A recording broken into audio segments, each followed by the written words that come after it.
Good evening, everyone. Kabotagaf, how are you? Baruch Hashem, thank you.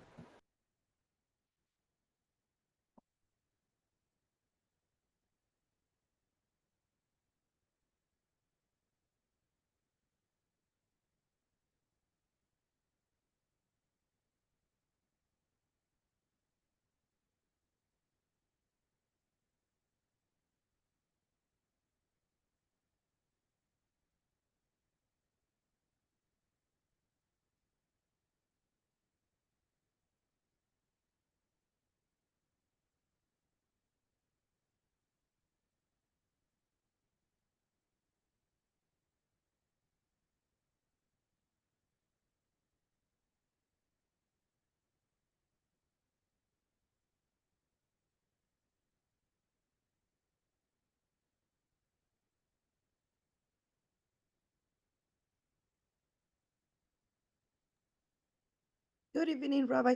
We're missing Facebook. Oh, I didn't put it. I just put it. Oh, you did? Oh, okay. Yes. Okay. Okay. All right. Thank- There was one time this week I forgot to put it, but I uploaded it from my computer. Okay. Thanks. So it's all there. Okay. So all right, let's get started. So yeah, I wanted to review what we did yesterday because it's an interesting machloket there. You have to understand what that means for us, practically speaking, nowadays.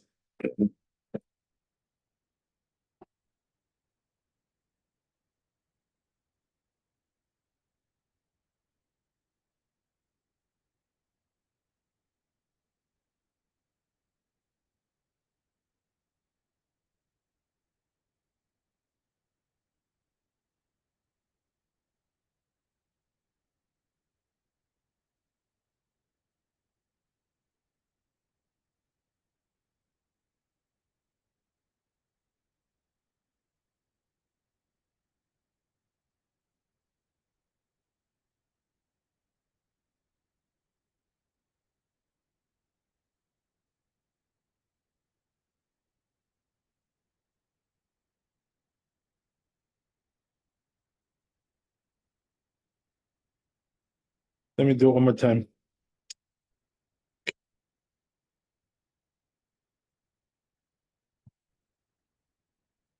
Yeah.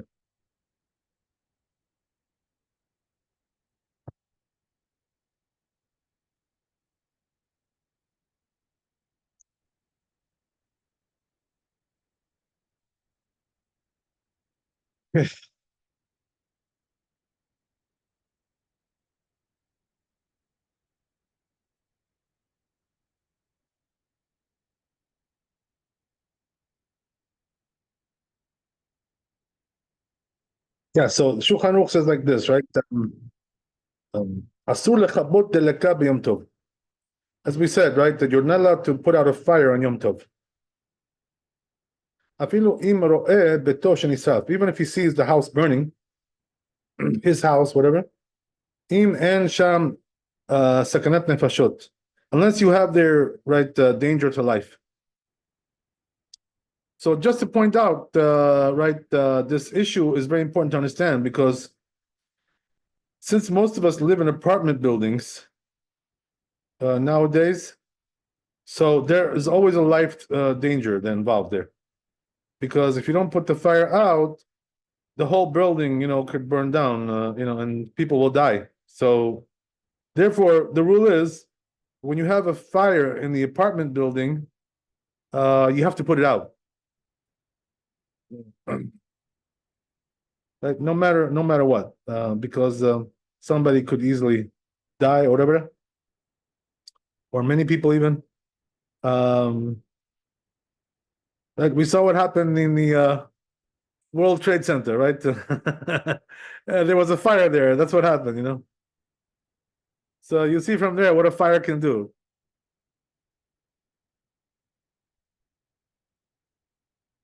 3,000 people dead, boom. So that's one thing, so What about the houses, right? In the suburbs and so forth and so on. So the truth is, it really depends on how far the houses are one from the other. So if the fire could spread from one house to the other because they're very close, sometimes they're even attached. Like these right townhouses and brownstones and God knows what, right? All kinds of things like that, attached housing. So there also, you would have to put it out, whether it's Shabbat or Yom Tov, doesn't really matter, because otherwise people may die. So in all these cases, there is a danger to life going on. Even according to this opinion, which is very stringent.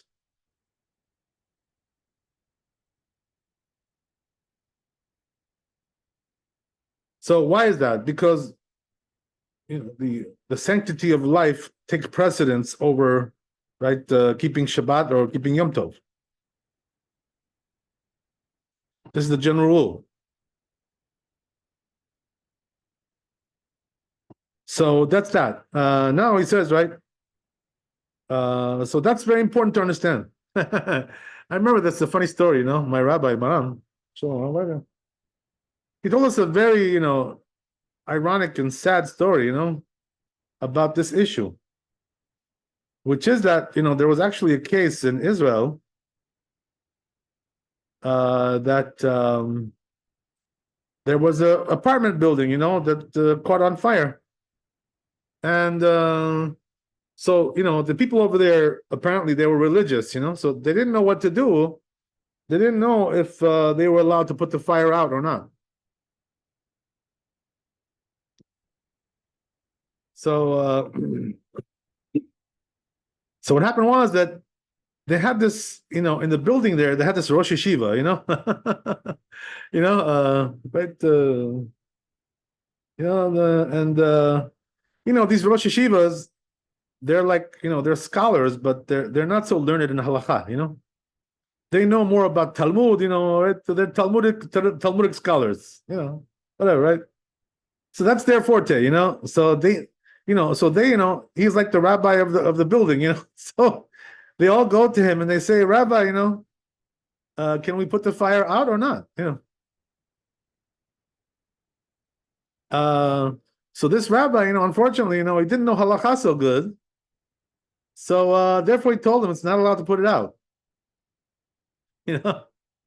So apparently, the whole building like burned down, like from top to bottom. I don't know if people died there. I'm not really sure what happened there, but anyway.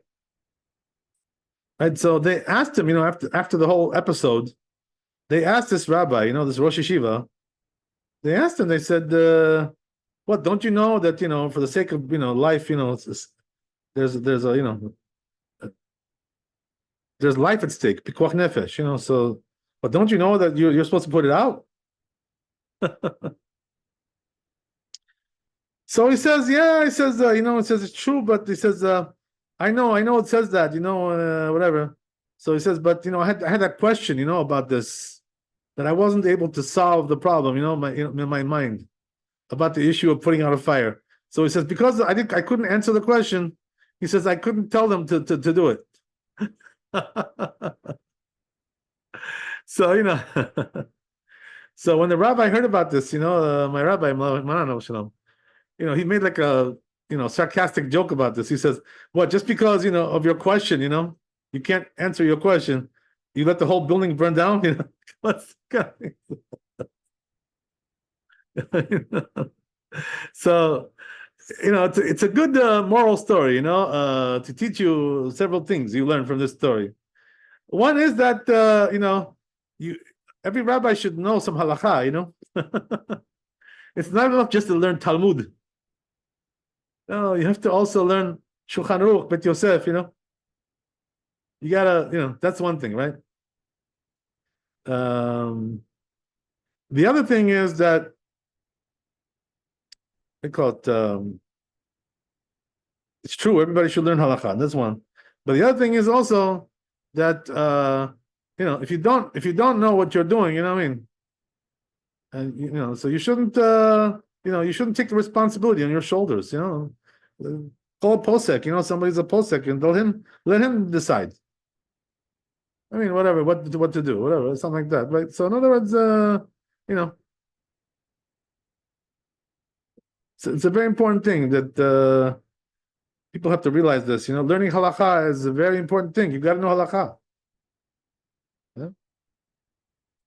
The most important thing in Judaism is halakha, right? As opposed to what? As opposed to learning Parsha Shavua, or learning Talmud, right? Or learning or learning Musar, or learning Kabbalah, right? Some people think they can learn Kabbalah today. They're kidding themselves. What I mean? They're making a mockery out of themselves. What Kabbalah? What are you talking about? What do you learn? What are you talking about? Open the Shulchan Aruch, and start learning. What I mean? What are you talking about? Kabbalah? What Kabbalah? You haven't even learned one parak of Shulchan Aruch. What do you're talking about Kabbalah? You haven't learned one page of Beit Yosef. That's not the way to do things. So there you go, right? So you'll see from there that it's a very important halakha to know that if there is a danger of life, you have to put the fire out. And it doesn't matter how you do it, right? Whatever it is, the normal way, the abnormal way, right? Just get it out. You know what I'm saying? Don't worry about that now. Abnormal, who cares? Right? Shinui, lo shinui, what does it matter? Save people's lives, and put it out.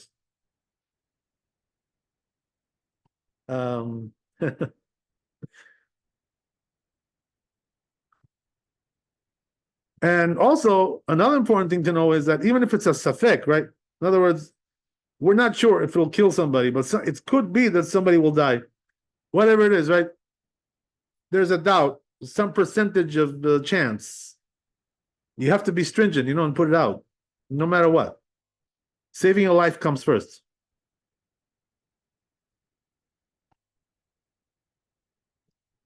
Okay, very important to understand that. But now, once we're done with that issue, now we're coming back to the issue of financial loss, right? So here, regarding this, the Shulchan Aruch is less stringent, that even if it's going to cause you a financial loss, to let the building, the house burn down, you have to let it burn down. That's what he's telling you, right?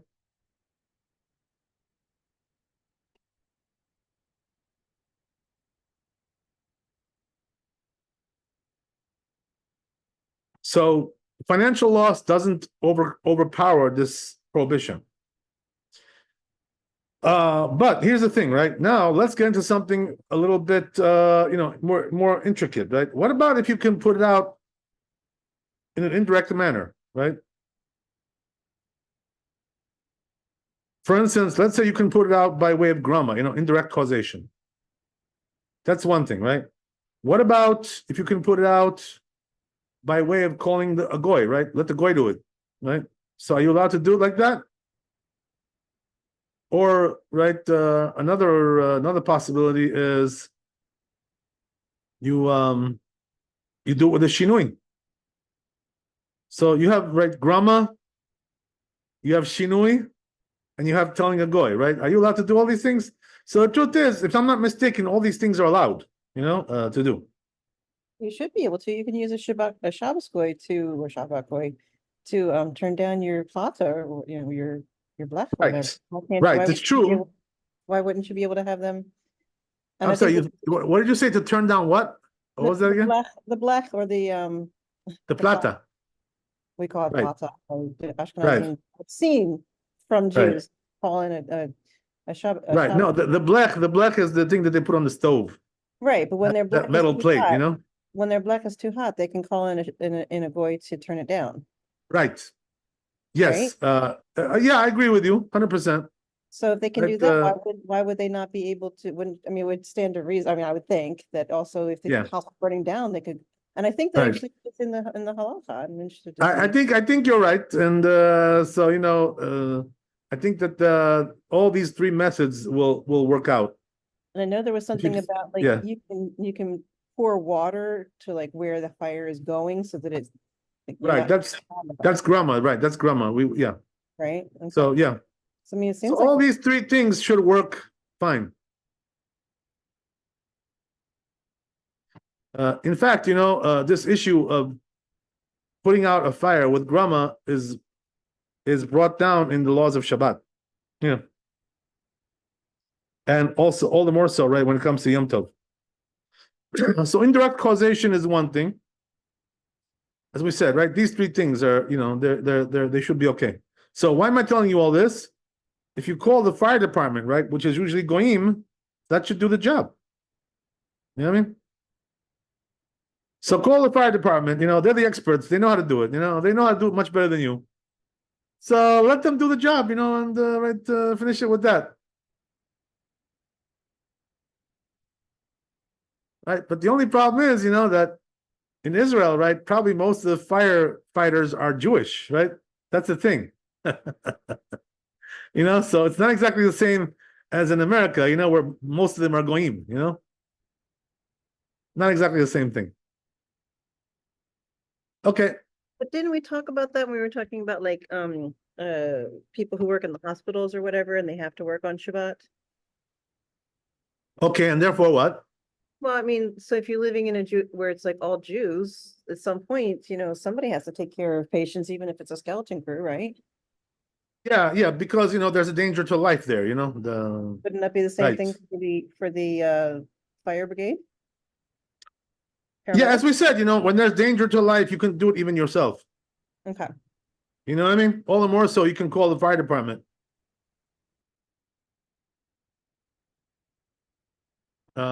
So yeah, that's a story. It's good to know these things, right? Very important. You have to know these things. It's a matter of life and death. You know what I mean? You have to know what you're doing. So yeah, so calling the fire department is not a bad thing. And you don't even have to tell them, by the way, to put the fire out, just tell them there's a fire. They know what to do, you know what I mean? That's it, right? There's no need to tell them to put the fire out. They know what they have to do. They know what they have to do. So you don't need to say that. Just tell them, yes, there's a fire, That's it, right? Finished. Okay. So, right, but here, what are we talking about? Here we're talking about financial loss, right? So for that purpose, they didn't allow to put it out, right? To save your house. The insurance company won't like that, but what can you do, right? Halakha is halakha. Okay. What can you do? All right, that's good. So let's go to the Ramah here. And there's a little bit more here before the Ramah. Afilu kadesh lo tashin abayit. So he says, right, that also you're not allowed to put out this, right, the wood that's burning, right, the wooden log, whatever it is. What's the purpose? In order that it shouldn't smoke out the house, right? Or, right, the dish, right, the food.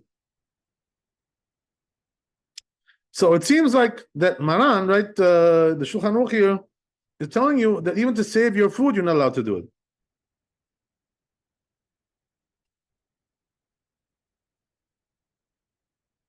But the truth is, that I did see in right Chazon Ovadia, the book of the Rabbi Shalom, there he writes that if your food is burning, on Yom Tov, right, you're allowed to turn the fire down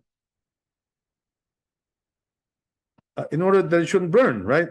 So now the question is like this, right? And we've seen this, by the way, also in the Shulchan Aruch, if I'm not mistaken. When we were learning all these rules. So if that's the case, why does it say here that you can't put the fire out to save your food? So this I would like to look at here to see if there's anything in the commentaries here. Very interesting. Right, so there's a Taz here. Let's see what the Taz says.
he has a long story here.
Yeah, so he brings all kinds of things here, but doesn't really solve the problem here that I was looking to solve. But let me see the Mishnah Berurah here, what it says here.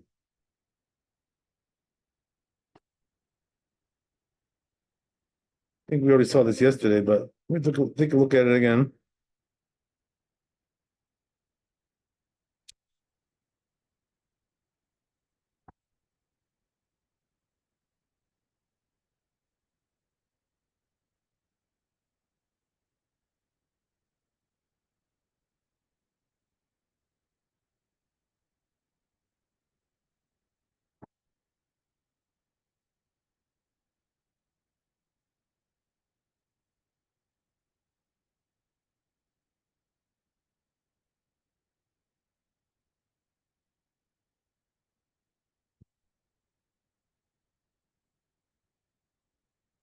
Okay, yeah, so yeah, still there's a question a little bit here. There seems to be a contradiction, but we'll have to look into that a little bit more. But meanwhile, we'll move on here.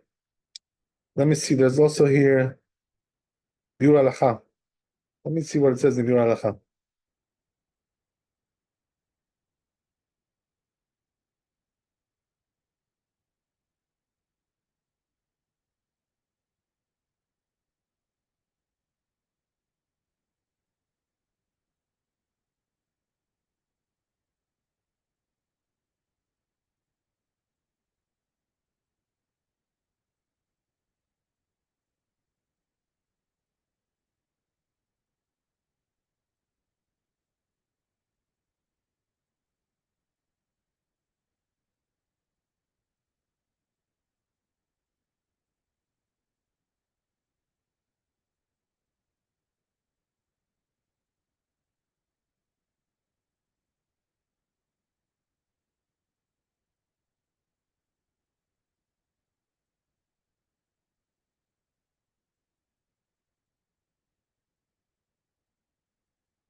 Okay, that question hasn't been answered yet, so we'll leave that aside for a second. We'll get back to that. Bezat Hashem. So anyway, right, it says here in the Ramah, he brings now the other opinions, right, that we saw in the Bet Yosef, the more lenient ones. So it says here, "V'yesh omrim dafka im efshar le'atzil hakdera belo kibui." So it says some say this only applies if you can save the dish without extinguishing the fire. But if it's not possible, le'atzil or lebashel hakdera b'inyan acher, it's not possible to cook the dish in a different way. The only way is to put it out. Mutar lechabot. So then it's allowed to put it out. The canal ikar, right? So he says it seems to me that that's the halakha. He says, right? So he argues here with the Shulchan Aruch. There's another Mishnah Berurah here. Let me just see what it says here.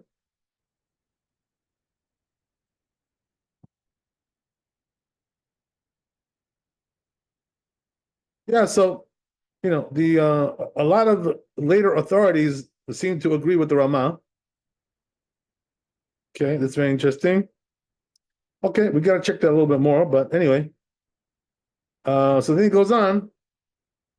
The chen b'bayit is also the house. Im yisaref habayit v'lo yeh makom le'echol sham. So if the house will get burned and he won't have a place to eat, he'll be homeless, right? Basically. V'yafsid seudato, so he'll lose his meal. Mutar lechabot, you're allowed to put it out, says in that case. But he says if he has a different house to eat in, le'echol sham, right? Asur lechabot mishum hefsed mamano, right? Then you're not allowed to put it out because you're gonna cost you financial loss. So here's the thing, right? Perhaps we can reconcile somewhat this right contradiction here, which is going on, discrepancy, right, that we have here, and I'll tell you maybe how we can do it for our practical purposes, right? Which is that today, that we use gas. Okay, so the gas is not exactly the same thing as putting out a piece of wood. It's much more lenient to extinguish gas than it is to, extinguish wood or some kind of charcoal. Anybody know why that is?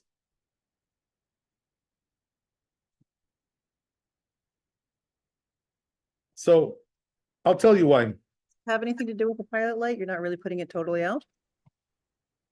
Well, yeah, I mean, partial extinguishing is also extinguishing, you know what I mean? So, 50%, right? Whatever. But I'll tell you what the thing is. That in the contemporary poskim, this is mentioned. Rabbi Moshe Feinstein, right, spoke about this. Putting out gas is, not a prohibition from the Torah. That's for sure. So why is that? Because when we learn the nature of these labors, we learn it from the Mishkan, right? From the tabernacle, whatever. So over there, the way they did extinguishing was like this. They extinguished a fire in order to make a charcoal.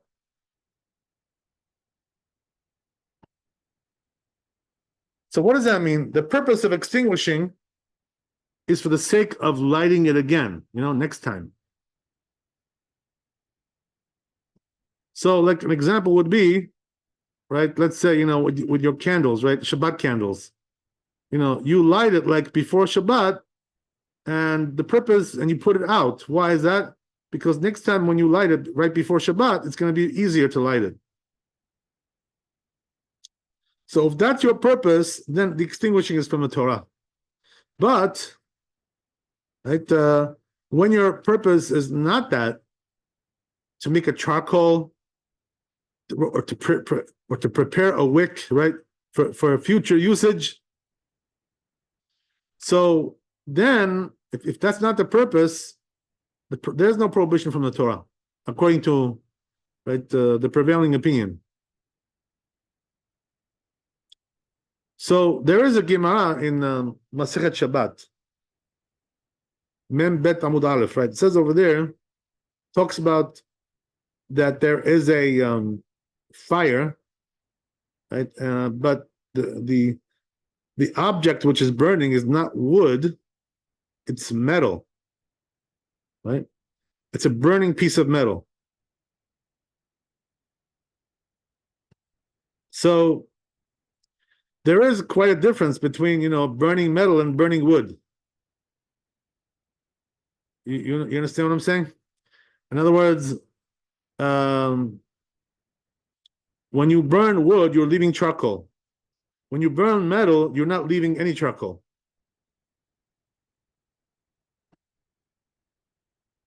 So, therefore, extinguishing a burning piece of metal is not from the Torah.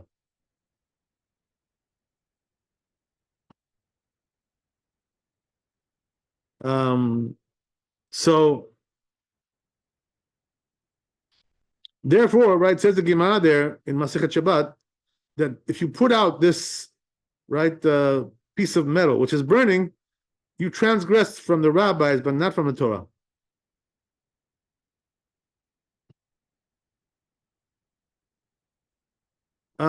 So now let's come to gas, right? So when you put out the gas, is there something left there, charcoal?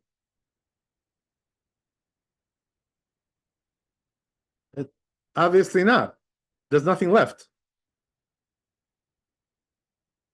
Right? So now, so what do we say over here, right? Do we say that gas is a prohibition from the Torah? For sure not, right? Because there's no charcoal there. Is it a prohibition from the rabbis? Or is it totally permitted? So here's the clincher here, right? The clincher is that the punchline is that it could be that it's permitted altogether. Why is that? Because at least when it comes to the Gemara, right, which talks about the burning piece of metal, it looks like there was charcoal there, because there was some object that was burning there. But when it comes to the gas, there's no object that was burning, right? It's totally gone. Nothing left over, right? So it doesn't even look like it's, it doesn't even have a Marit Ein, there's nothing there. So therefore, right, Rav Moshe Feinstein wanted to say, it could be that it's allowed, altogether. There's no prohibition whatsoever. But, right, Lemase, practically speaking, right, we don't tell people to do this so much, it depends who, right? Depends who, you know what I mean? But, all right, anyway, right, the point is that, so putting out metal, right, putting out gas is not the same thing as putting out wood. Because wood can be from the Torah, and gas will never be from the Torah. And in fact, it could be permitted altogether. So therefore, right, since the situation with gas is much more lenient than the situation with wood, so there will be room here to be lenient more, regarding our case. So meaning what? That if you have a gas thing light going, right, gas fire, whatever, so that you could definitely put out, for all these purposes that we mentioned, right? Whether it's financial loss or whether it's right for the sake of saving your food or saving your house, or right that you shouldn't get smoked out, all these purposes that we mentioned, right? So therefore, when it comes to gas, that definitely would be allowed for all these purposes. There's no question about that. So what can I tell you? I guess you're better off not using wood, right? For Yom Tov. If you want to stay out of trouble, whatever it is, right? So also, right, I wanted to point out that according to what we just learned, as I already mentioned, if you're making a barbecue on Yom Tov, so for sure, right, you see from here that you're not allowed to put the fire out after you're done.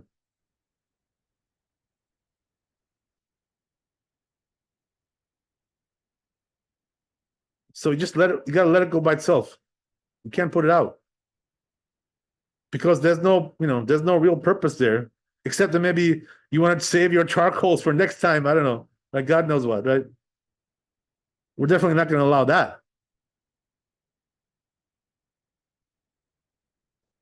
But if you have a gas grill, all right, that's something else, right? As we said, right? That's a different story altogether.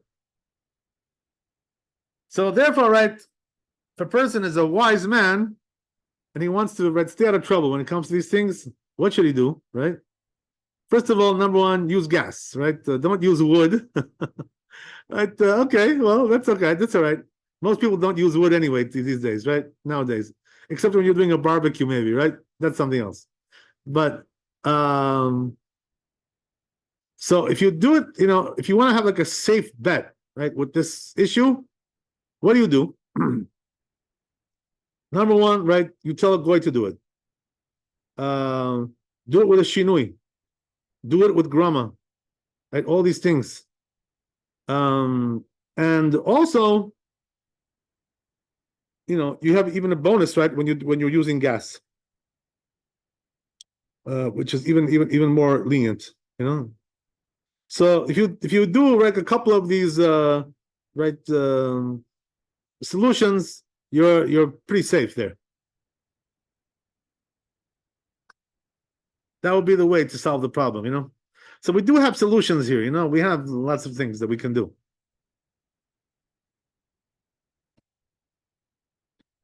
Another thing, which I want to look into a little bit more is that here, right, when the Shulchan Aruch, because we already studied Shulchan Aruch regarding, cooking in the oven, right? And over there, if I remember correctly, we learned that you're allowed to put the fire down, right, to lower it in order to save the food from burning. So then why does it say here that you cannot? Right? But here, it doesn't really say that it's burning. It says that it's getting smoked. So that could be the clincher here, that we're not talking about that the food is going to get destroyed, burned altogether. We're talking about that it's going to get smoked, So if it's a matter of getting smoked, right? So then maybe, what we're going to tell you to do is just to, to take, to remove it from that place, right? And just, remove it. So this way, right, your food is not going to get totally burned. That could be the difference, by the way, that's why here he's stringent, because we're not talking about the food being destroyed. We're talking about that it should just get smoked, whatever. So for that purpose, we don't allow you to put it out. That could be the clincher here, the solution to the problem. Okay, so I hope now, right, we understand a little bit better, right, with all these, right, the things that we talked about. Hope we understand a little bit better, right, about the issue of extinguishing fires on Yom Tov and Shabbat, right, what we can do, what we cannot do.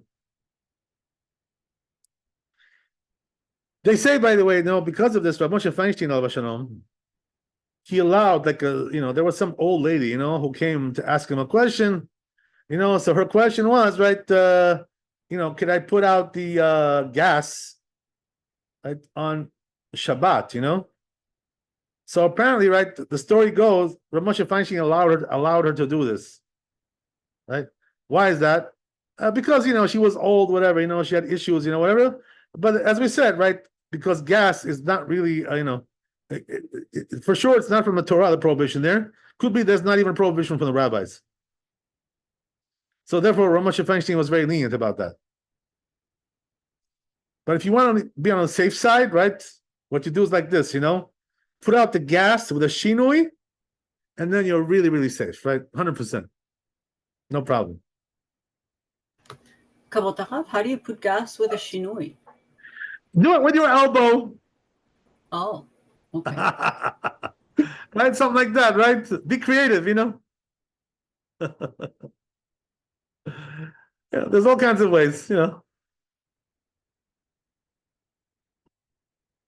very good. So, all right, very good, Bezrat Hashem. I guess we'll stop there. We'll continue next time, Bezrat Hashem, which is going to be on Sunday. Monday, I'm flying out.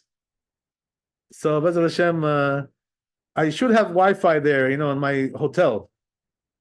So I'll try to, to get in touch and, to keep the class going if we can. The problem is that since we're 7 hours ahead over there in Israel, so it may be like for me, like 3:30 in the morning, for this class. So maybe perhaps what we can do, if you guys agree with this, we can move it like to the afternoon, the class, for just for the right the time that I'm in Israel. So this way, it won't be like a time that I have to be, in the middle of my dreams, right, somewhere, and, to give you the class in my dreams. So we'll try to work something out. I'll get in touch with you guys, and we'll work it out somehow, Bezrat Hashem. But anyway, on Sunday we can do the class, no problem. On Monday I'll be traveling, so don't expect any miracles. Tuesday, perhaps, right? We have a chance. Okay. So God bless you. Have a Shabbat Shalom. Be blessed with wealth and health and happiness, Bezrat Hashem. And Laila Tov, Chazak u'Baruch. Safe travel. Kavod. Thank you. God bless. Thank you so much. Kavod. Thank you. Thank you, Rabbi. God bless.